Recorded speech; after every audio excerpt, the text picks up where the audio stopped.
เหตุการณ์ออฟฟิศบ่ซองเลยน้องผู้อยู่บ้านก็เฮ็ดคือกันบ่ก็แปลว่าได้เรียกเฮาแล้วเด้ดูให้ตัวเองเป็นโอเคโอเค ความดีใจของแม่ก็มีเท่านั้นจังให้ดูเห็นหากินเป็นเอง เพิ่นฮอด มีเท่านั้นแหละ เป็นอย่างไรเพิ่นเป็นจังซั่นเพิ่นมักเป็ด ห่างแต่ว่า50 ปีก็ยังเป็นลูกขน่อยได้ขน่อย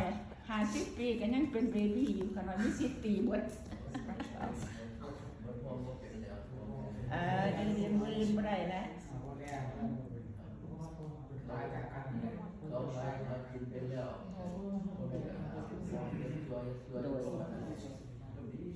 เป็นคนดีเบิด